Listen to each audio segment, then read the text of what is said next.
नमस्कार, स्वागत आप सभी का यूट्यूब चैनल नॉलेज टीवी। सभी हरियाणा वासियों के लिए कैबिनेट बैठक में बड़ी घोषणाएं, 15 बड़ी खबरें सामने आ रही है। सभी हरियाणा वासियों के लिए क्या है पूरी अपडेट, आइए देखते हैं।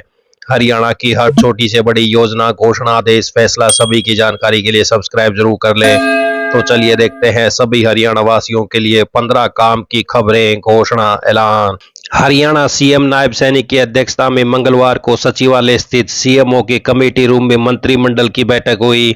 करीब 3.5 घंटे चली बैठक में उद्योग, आवास, वित्त, उच्च शिक्षा, पंचायत, न्यायिक सेवा और प्रशासनिक सुधारों से जुड़े करीब 1.5 दर्जन एजेंडों पर चर्चा की गई है। सीएम ने बताया कि अग्निवीरों को सीधी भर्ती आरक्षण का लाभ मिलेगा, 20% हॉरिजेंटल रिजर्वेशन मिलेगा, प्रॉपर्टी टैक्स पर नया फार्मूला लागू कर दिया गया है।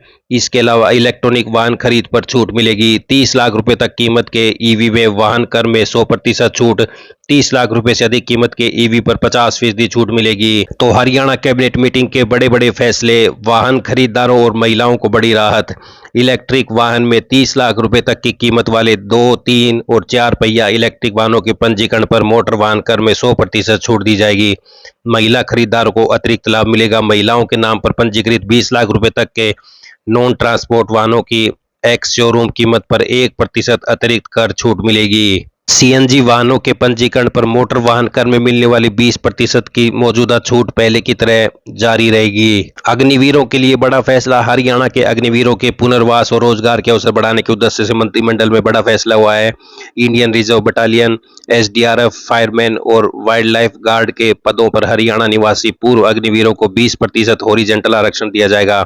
इससे पूर्व सरकार ग्रुप बी में 1%, ग्रुप सी में 5% और पुलिस कांस्टेबल में 20% और फॉरेस्ट गार्ड, जेल वार्डर और माइनिंग गार्ड में 20% आरक्षण की व्यवस्था कर चुकी है।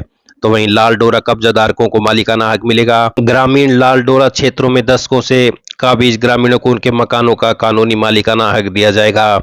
प्रधानमंत्री आवास योजना शहरी 2 के तहत ईडब्ल्यूएस के लाभार्थियों के लिए 60 वर्ग मीटर तक की आवासीय इकाइयों पर स्टैंप ड्यूटी एवं पंजीकरण शुल्क में विशेष छूट दी गई है। प्रॉपर्टी टैक्स की नई प्रणाली, 4 श्रेणियों में विभाजन, नगर निगमों, परिषदों और नगर पालिकाओं में संपत्ति कर निर्धारण के लिए पारदर्शी प्रणाली लागू की गई है। शहरों को A1, A2, B और C श्रेणियों में विभाजित कर plot, carpet area, collector rate और फ्लोर फैक्टर के आधार पर टैक्स तय होगा। 75% रिबेट। नगर पालिका सीमा में आने वाले मौजूदा गांवों के लाल डोरा क्षेत्र के आवासीय मकानों को प्रॉपर्टी टैक्स में 75% छूट मिलेगी। महिलाओं के नाम संपत्तियों पर 25%, दिव्यांग की संपत्ति पर 10% और कचरा प्रबंधन अपनाने वाली सोसाइटियों को 10% रिबेट दी जाएगी। धार्मिक स्थल, अनाथालय, वृद्धाश्रम, शमशान, कब्रिस्तान, धर्मशालाएं, सरकारी स्कूल, अस्पताल और कृषि भूमि संपत्ति कर से पूरी तरह मुक्त रहेंगे। पुलिस हिरासत में मृत्यु पर मुआवजा, मानवाधिकारों की सुरक्षा। पुलिस हिरासत, यातना, पिटाई, आत्महत्या या ड्यूटी में लापरवाही से हुई मौत के मामलों में पीड़ित परिजनों को 7.5 लाख रुपए मुआवजा मिलेगा। प्राकृतिक मृत्यु, बीमारी, हिरासत से भागने या प्राकृतिक आपदा में हुई मौत पर मुआवजा नहीं मिलेगा। तो वहीं पटवारियों की ट्रेनिंग घटी, अब मिलेगा नियमित वेतन। हरियाणा राजस्व पटवारी सेवा नियम 2011 में संशोधन को 1 जनवरी 2025 से लागू माना जाएगा। ट्रेनिंग की अवधि अनिवार्य प्रशिक्षण 1.5 वर्ष से घटाकर 1 वर्ष कर दी गई है। 6 माह संस्थागत और 6 माह फील्ड ट्रेनिंग के लिए। अब पटवारियों को ट्रेनिंग के दौरान मामूली स्टाइपेंड की जगह पूरा नियमित वेतन मिलेगा। हरियाणा कौशल रोजगार निगम में सीधे पद निकले हैं। जीएनएम, बीएससी नर्सिंग वालों के लिए शानदार मौका। हरियाणा कौशल रोजगार निगम के माध्यम से स्टाफ नर्स पदों पर निकली है। जीएनएम और बीएससी नर्सिंग पास उम्मीदवार इस पद के लिए आवेदन कर सकते हैं। यह पद मेदांता हॉस्पिटल गुरुग्राम के लिए कॉन्ट्रैक्ट आधार पर की जा रही है। पद का नाम स्टाफ नर्स। योग्यता जीएनएम, बीएससी नर्सिंग। अनुभव 0 से 3 साल। फ्रेशर भी एलिजिबल हैं। तो भाषा हिंदी और अंग्रेजी का ज्ञान आवश्यक है। महिला उम्मीदवारों को प्राथमिकता मिलेगी। Nursing registration, Haryana nursing council registration होना चाहिए या ज्वाइनिंग से पहले करवाना होगा। सैलरी 23,000 रुपये। सीटीसी प्रतिमाह। कार्यस्थल मेदांता हॉस्पिटल। गर्ल्स हॉस्टल की सुविधा उपलब्ध। Duty morning, evening, night shift. महत्वपूर्ण तिथियां 27 जुलाई से आवेदन शुरू होंगे। अंतिम तिथि 2 अगस्त 2026। तो मरीजों की देखभाल, नर्सिंग रिकॉर्ड, रजिस्ट्री का रख रखाव, इमरजेंसी स्थिति में नर्सिंग केयर, ये सभी कार्य करने होंगे। कंप्यूटर पर नर्सिंग डॉक्यूमेंटेशन का कार्य। तो HKRN के माध्यम से सीधे पद भरे जाने हैं। अंतिम तिथि से पहले जरूर भर दें। आइए अगली बड़ी घोषणा देखते हैं। पंचायती भूमि को पट्टे पर लेने के नए नियम। रोहतक में स्वयं सहायता समूह की महिलाओं को मिलेगी, शुरू कर सकेंगी अपना डेयरी व्यवसाय। तो ग्राम पंचायत को 500 गज भूमि 2 वर्ष के लिए पट्टे पर देने का प्रावधान। नए प्रावधानों के तहत उपायुक्त ग्राम पंचायत को 500 वर्ग गज तक की समलात भूमि 2 वर्ष की अवधि के लिए पट्टे पर देने की अनुमति दे सकेंगे। यदि स्वयं सहायता समूह की डेयरी गतिविधियां संतोषजनक पाई जाती हैं तो पट्टे की अवधि को अतिरिक्त 3 वर्ष के लिए बढ़ाया जा सकता है। योजना का लाभ लेने के लिए स्वयं सहायता समूह का कम से कम 1 वर्ष का सक्रिय होना जरूरी है। तो ये बड़ी अपडेट, स्वयं सहायता समूह की महिलाओं को डेयरी आधारित स्वरोजगार करने के लिए समूह सदस्य मिलकर पंचायत की समलात भूमि पट्टे पर लेकर डेयरी का संचालन कर सकते हैं। आइए अगली बड़ी घोषणा देखते हैं। हरियाणा सरकार ने आमजन को बड़ी राह देते हुए राजस्व सेवाओं को ऑनलाइन और अधिक सरल बना दिया है। अब लोग घर बैठे ही जमाबंदी, इंतकाल, म्यूटेशन, फर्द बदर और पंजीकृत सेल डीड की सत्यापित कॉपी के लिए ऑनलाइन आवेदन कर सकेंगे। राजस्व एवं आपदा प्रबंधन विभाग की आयुक्त ने बताया कि रेवेन्यू हरियाणा पोर्टल के माध्यम से यह सुविधा उपलब्ध कराई जाएगी। नई व्यवस्था के तहत आवेदक अपने पंजीकृत मोबाइल नंबर पर ओटीपी के जरिए पोर्टल पर लॉगिन करेंगे और जरूरी दस्तावेज ऑनलाइन अपलोड करेंगे। इसके बाद जिला, तहसील और गांव का विवरण दर्ज करना होगा। आवेदन के बाद एक यूनिक ट्रैकिंग आईडी जारी की जाएगी, जिसे सत्यापन के लिए संबंधित पटवारी या राजस्व अधिकारी के पास भेजा जाएगा। स्वीकृति मिलने के बाद निर्धारित शुल्क ऑनलाइन जमा करते ही सत्यापित प्रमाण पत्र आवेदक के डैशबोर्ड पर उपलब्ध हो जाएगा। इस प्रक्रिया से लोगों को तहसील और राजस्व कार्यालय के बार बार चक्कर लगाने से राहत मिलेगी। विभाग के अनुसार इससे पारदर्शिता बढ़ेगी और पटवारियों कानूनों की जवाबदेही भी तय होगी। तो कितना शुल्क लगेगा? शुल्क की बात करें तो इंतकाल, पंजीकृत सेल डीड और फर्द बदर की सत्यापित कॉपी के लिए 100 रुपये देने होंगे। जमाबंदी के लिए पहले 50 रुपये शुल्क था, जिसे अब 10 पेज तक के लिए 100 रुपये कर दिया है। अतिरिक्त पेजों के लिए 5 रुपये प्रति पेज शुल्क देना होगा। आइए अगली बड़ी घोषणा देखते हैं। मुख्यमंत्री नायब सिंह सैनी ने डेयरी क्षेत्र को नई गति देने, किसानों की आय बढ़ाने और महिला स्वयं सहायता समूह को आर्थिक रूप से सशक्त बनाने के उद्देश्य से 5 महत्वपूर्ण घोषणाएं की हैं। इन निर्णयों से डेयरी व्यवसाय को बढ़ावा मिलने के साथ साथ ग्रामीण अर्थव्यवस्था को भी बढ़ावा मिलेगा। वीटा को दूध उपलब्ध कराने वाले महिला स्वयं सहायता समूह तथा महिला सीएम पैक से जुड़ी महिलाओं को 10 रुपये प्रति लीटर की प्रोत्साहन राशि प्रदान की जाएगी। इससे अधिक महिलाओं को डेयरी व्यवसाय से जुड़ने के लिए प्रोत्साहन मिलेगा। साथ ही उन्होंने गांव में पंचायती भूमि पर सांझी डेयरी स्थापित करने की भी घोषणा की।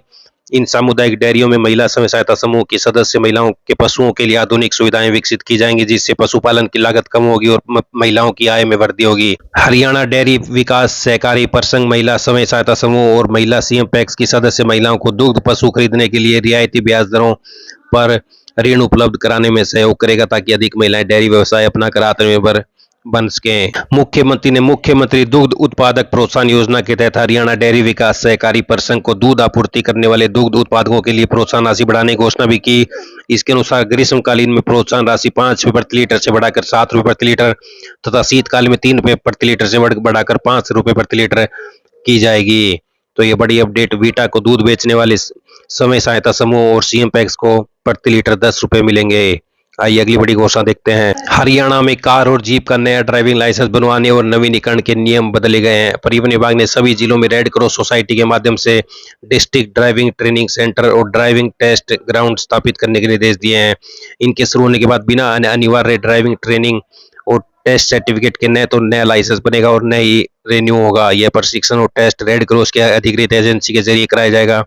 वर्तमान में ड्राइविंग टेस्ट लेने और लाइसेंस अप्रूव करने की प्रक्रिया सीधे तौर पर राज्य के सभी जिले के क्षेत्रीय परिवहन प्राधिकरण आरटीए और संबंधित लाइसेंस अथॉरिटी आरएलए के अधीन चलती है। राज्य के लगभग सभी जिलों में बिना किसी ट्रैक पर खुले ग्राउंड में रोजाना हजारों आवेदकों का ड्राइविंग टेस्ट लेकर लाइसेंस बनवाया जा रहा है। तो परिवहन विभाग ने बदले नियम, ड्राइविंग लाइसेंस बनवाने और रिन्यू के लिए रेड क्रॉस लेगी टेस्ट। आइए अगली बड़ी घोषणा देखते हैं। ऑनलाइन ट्रांसफर प्रक्रिया में मेडिकल बोर्ड की धीमी कार्य प्रणाली कर्मचारियों के तबादलों में बाधा नहीं बनेगी। सरकार ने प्रमुख चिकित्सा संस्थानों और राज्य के सभी सरकारी मेडिकल कॉलेजों को निर्देश दिए कि ट्रांसफर पॉलिसी के तहत मेडिकल आधार पर अतिरिक्त अंक लेने वाले कर्मचारियों के मेडिकल प्रमाण पत्र प्राथमिकता के आधार पर अधिकतम 3 दिन में जारी किए जाएं।